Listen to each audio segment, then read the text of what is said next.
स्वागत है हमारे लखनऊ मंच न्यूज 24/7 हिंदी समाचार पत्र एवं न्यूज चैनल में। सही खबर, सच्ची खबर। कृपया सब्सक्राइब, लाइक, शेयर, कमेंट जरूर करें। माननीय श्री दिनेश शर्मा जी 15 मिनट। माननीय सभापति महोदय, आपका आभार कि आपने मुझे आज इस महत्वपूर्ण चर्चा पर बोलने का अवसर दिया।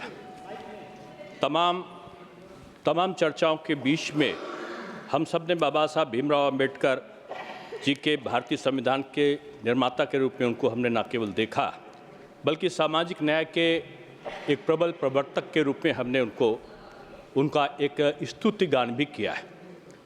उन्होंने संविधान को एक ऐसा दस्तावेज बनाया था जो नागरिकों के समान अधिकार, स्वतंत्रता, समन्वय के लिए वो भविष्य में काम आए।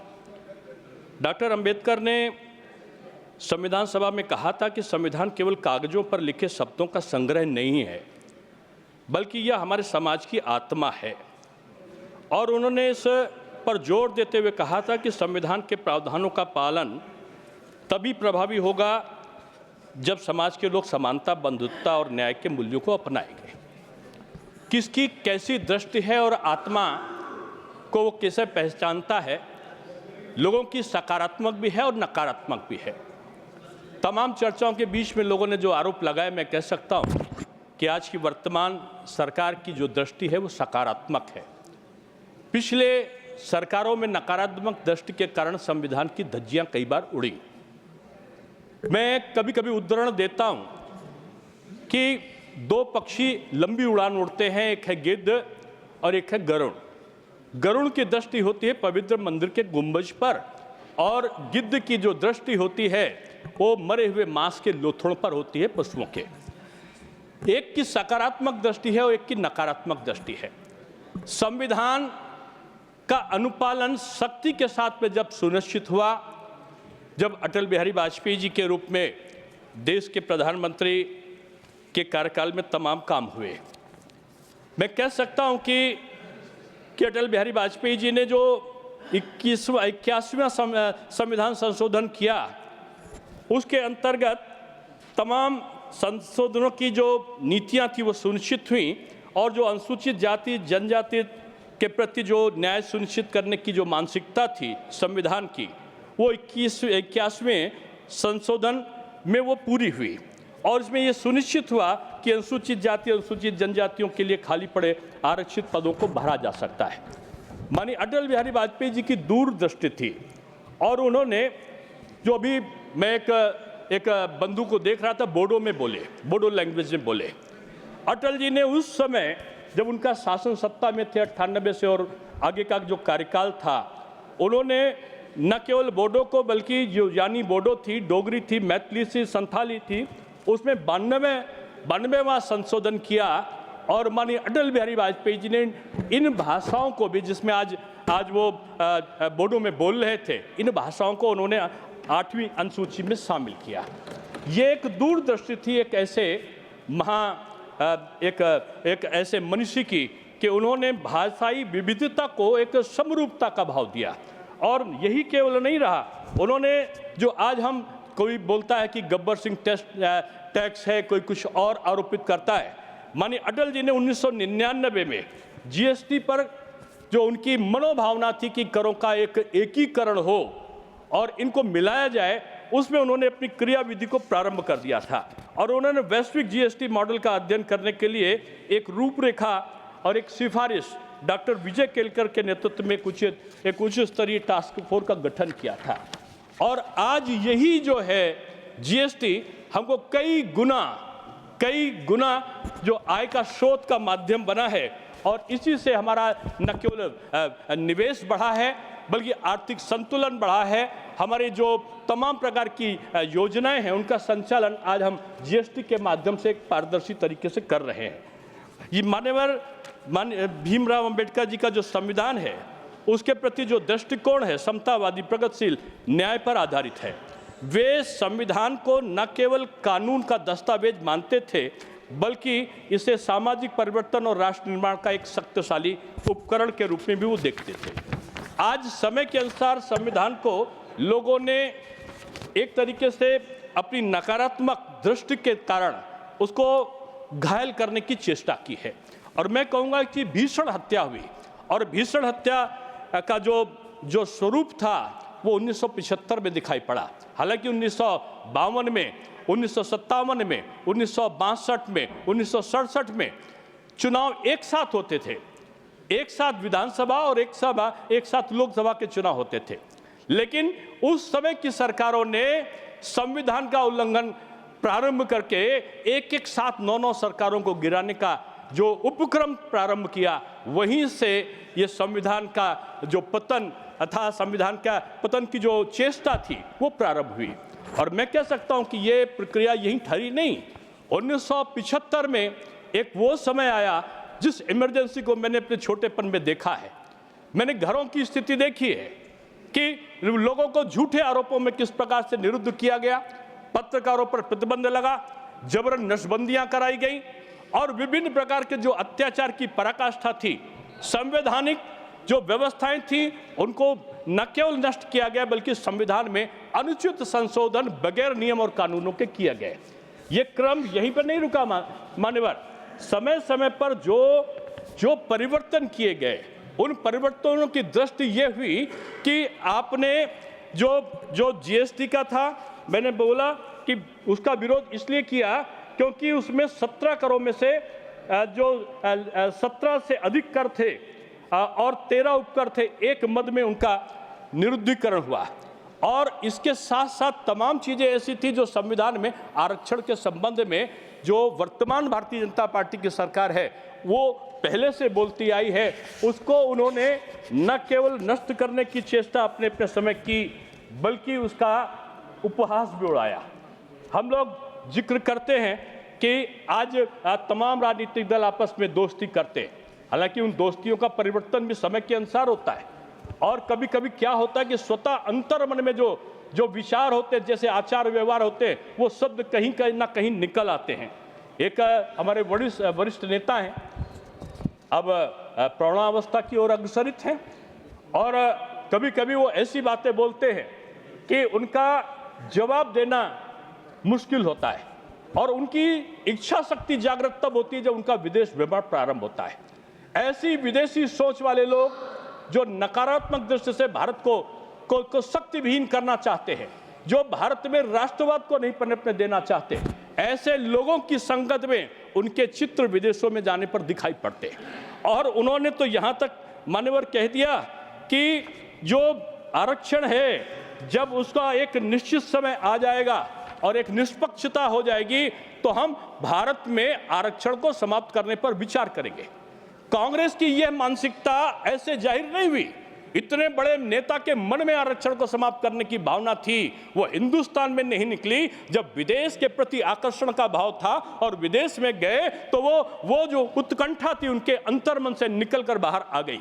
उन्होंने ऐसे नहीं कहा, ये उनका एक ऐतिहासिक उनके परिवार का ये रिकॉर्ड रहा है कि मैंने पहले कहा कि उनके आदरणीय पूज्य नानाजी के समय किस प्रकार से सरकारों को बर्खास्त किया गया, संविधान की धज्जियां उड़ाई गई। पूज्य दादी जी के समय क्या हुआ कि दादी जी के समय तो इमरजेंसी आ गई, और इमरजेंसी से पहले भी जब मंडल कमीशन को लागू करने की बात हो रही थी तो मंडल कमीशन को लागू करने पर उन्होंने न केवल इसका विरोध किया बल्कि जो उनके पूज्य पिताजी आदरणीय नेहरू जी ने जो बोला था कि ये नौकरियों में आरक्षण से मैं सहमत नहीं हुई हूँ, और उन्होंने इसके बारे में व्यंग्यात्मक टिप्पणियां की थी, उसका परिपालन आदरणीय इंदिरा जी के द्वारा किया गया।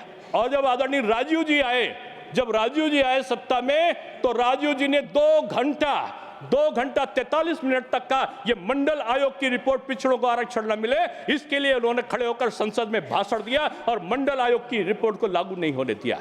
ये तब लागू हुआ जब बाबा साहब भीमराव अंबेडकर की जो ये सब इच्छा थी कि पिछड़ों को अधिकार मिले, अनुसूचित को अधिकार मिले, जब भारतीय जनता पार्टी की समर्थक सरकार आई तब इस प्रकार के आरक्षण की प्रावधि सुनिश्चित हुई। मानवर, मैं यही कहना चाहता हूं कि ये बदलता हुआ समय है, और इस समय में आप ये देख सकते हैं कि अभी हमने 25वां जो संविधान हत्या दिवस मनाया, 25 जून को हमने संविधान हत्या दिवस मनाया।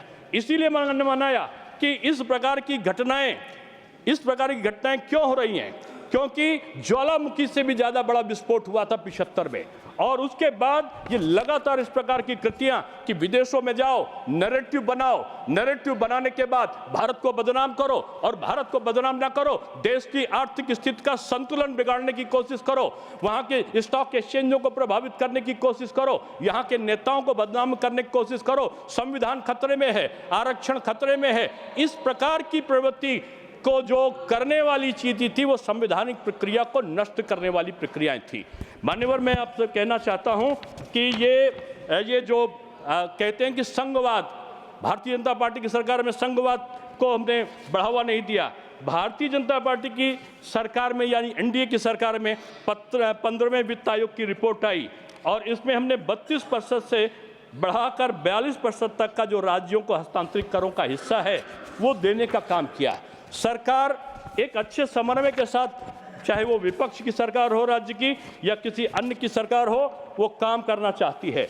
और हम चाहते हैं कि इसमें जो चर्चाएं हुई, मानवर, उन चर्चाओं में एक पक्षीय आरोप और प्रत्यारोप यहाँ पर लगाए गए और उन आरोपों का जो स्तर था, कुछ लोग तो संसद भवन की बात करते थे कि संसद भवन में कोई यहाँ पर खोद दोगे तो यहाँ पर डिग्री मिलेगी। अरे मान्यवर, मैं नहीं कह रहा हूँ, लेकिन जनता कह रही है कि अगर शीश महल को खोदोगे तो भ्रष्टाचार की बोतल मिलेगी, उसमें कुछ और नहीं मिलेगा। ये बदला हुआ समय है और इसमें अगर संविधान का हम उल्लंघन करते हैं और संविधान की अवहेलना करने का काम करते हैं तो आज की जनता कोई अल्पज्ञ नहीं है, वो सबसे ज़्यादा जानती है। और महिला सशक्तिकरण की बात जो हमारे बाबा साहब भीमराव अम्बेडकर ने की थी, कांग्रेस के मित्रों से अगर कहो तो कहेंगे पहली प्रधानमंत्री और पहली राष्ट्रपति हमने बना दिया। नहीं मान्यवर, महिला के सशक्तिकरण के लिए काम कब हुआ? इनके समय कविता होती थी कि नारी जीवन है तेरी यही कहानी, आंचल में है दूध और आंखों में पानी। अब महिला के आंखों में पानी नहीं है, महिला की आंखों में संभावनाएं हैं, प्रगति की आकांक्षा है। देश को प्रगति में अपनी सहभागिता सुनिश्चित करने के लिए मोदी जी के द्वारा दिया गया महिलाओं को 33% का आरक्षण है। नारी जो शक्ति वंदन का जो अधिनियम है वो उनके लिए एक कवच बनकर सामने आया है। इसलिए मैं कहना चाहता हूं कि मान्यवर, कि केवल बात करने से नहीं होता। ये लोग तो वो लोग हैं कि 1985 में साहबानों के केस में महिला के अधिकारों का अतिक्रमण करके एक नया कानून पास कर देते हैं। ये वही लोग हैं जो दशकों से, नारी शक्ति वंदन तो 1996 में आ जाता, लेकिन इन्होंने उसको पास नहीं किया। और ये हर समय इस प्रकार की कृत्य करते हैं कि नारी शक्ति की प्रतीक थी लक्ष्मीबाई और वो संविधान के पृष्ठ पर थी, ऐसे हमारे मित्र ने बताया पहले अभी अपने उद्बोधन में, हमारे गुर्जर साहब ने। उनका क्यों चित्र था ये नहीं सोचा किसी ने। वो नारी सशक्तिकरण की प्रतीक थी और नारी सशक्तिकरण की प्रतीक इसलिए थी कि वो आज देश को स्वतंत्रता कराने के लिए किस प्रकार से उनका योगदान था। आप लोग विभिन्न प्रकार के बात करते हैं। आज हमारा समय के अनुसार हमारी सरकार ने औपनिवेशिक जितने भी कानून थे उनको बदला है और निष्पक्षता के साथ बदला है। देश का हमारा आर्थिक विकास हो सके इसके लिए उन्होंने आगे काम किया है। अब हमारे संविधान के जो अध्यक्ष थे डॉक्टर राजेंद्र प्रसाद, उन्होंने कहा कि यदि चुने हुए लोग और चरित्रवान तथा ईमानदार हैं तो दोषपूर्ण संविधान भी सर्वश्रेष्ठ बन सकता है। आज मोदी जी के नेतृत्व में ये संविधान सर्वश्रेष्ठ अवस्था में पहुंचने की ओर अग्रसरित हो रहा है।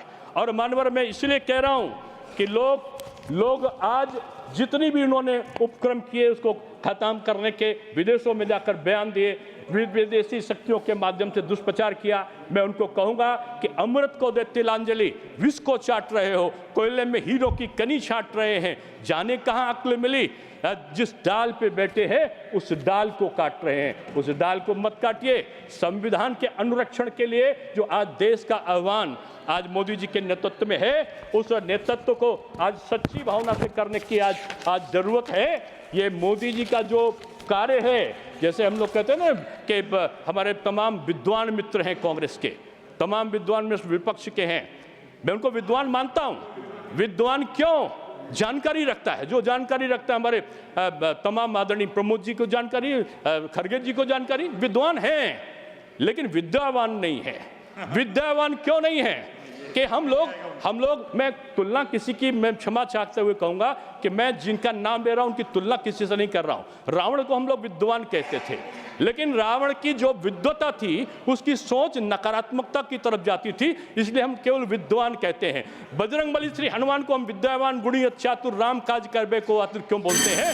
क्योंकि उनकी सोच सकारात्मक थी और समाज के हित चिंतन के लिए थी। इसलिए संविधान समाज के हित रक्षण के लिए है, इसका अनुरक्षण करना, हम इसके रक्षक बन के काम करें, इसके भक्षक बन के हम काम न करें। मैं इस सदन से यही आह्वान करते हुए अपनी वाणी को विराम देता हूं।